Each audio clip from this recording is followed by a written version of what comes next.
Welcome to our first lesson of the day. Today we want to talk about work energy and power. In fact, we want to prove the work energy theorem. So suppose that we've got an object of mass m.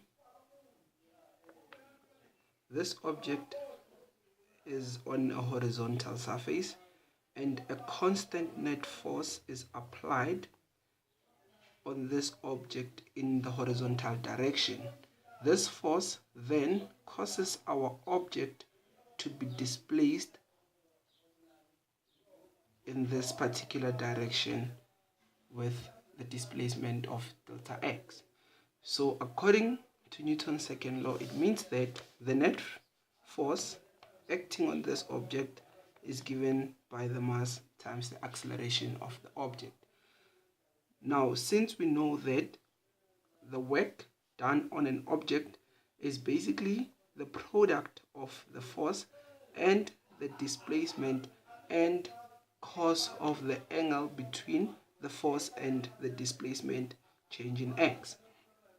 Now, because we can see that the displacement is in the direction of the net force, that means our angle between the net force and the displacement is 0 degrees.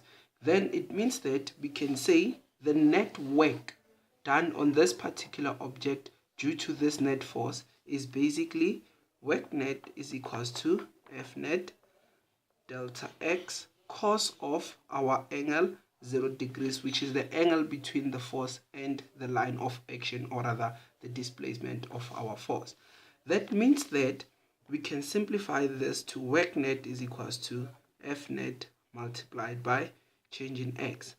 However, you would want to recall that we said earlier F net is equals to MA. So it means where I see F net, I can put MA there. So this gives us work net is equals to MA delta x. So this is what we have so far.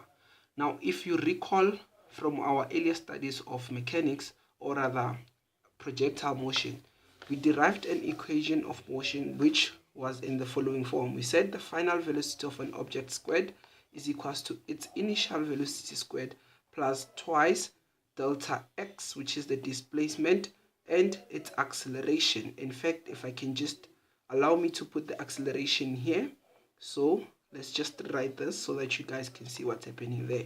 So it means this is what we have, delta x like that. This is the equation we derived from our studies of projectile motion.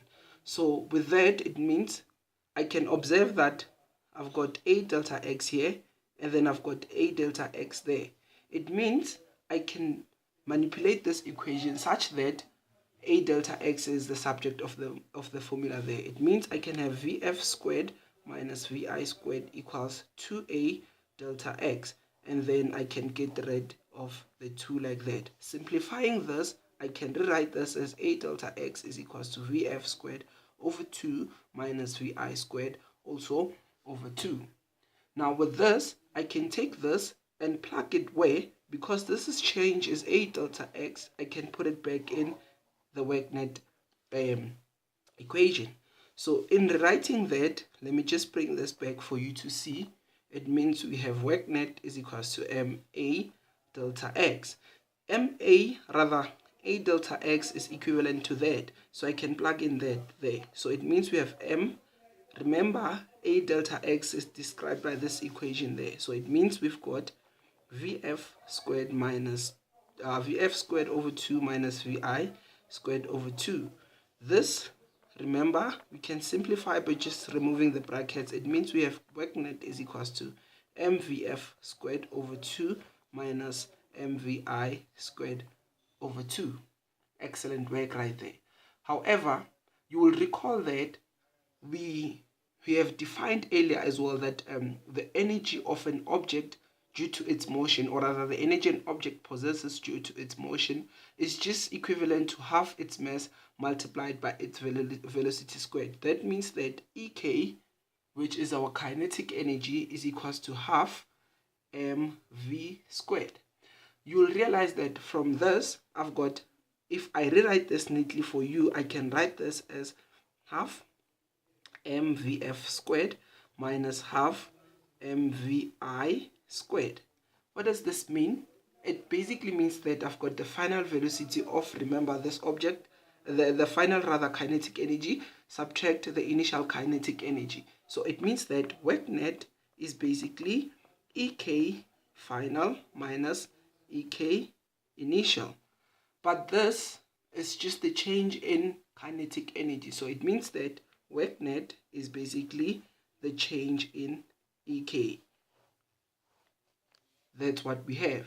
So what does that mean? It means that the net work done on this particular object by, remember, the net force is proportional to the object's change in kinetic energy. So it implies that if you know the work net, that means the work done by all forces on this particular object, then you can find it, or rather you can relate that to its kinetic energy using that particular equation there. So this is a very, very powerful theorem that you can see later on, that if you apply it, it becomes easier for you to can manipulate, or rather to can simplify equations or problems relating to work energy, and actually including the fact that we can also take this further to the power section of this particular section of our studies, which is the work energy and power. So what does this mean? It means that the net work done on object is equals to the object's change in kinetic energy.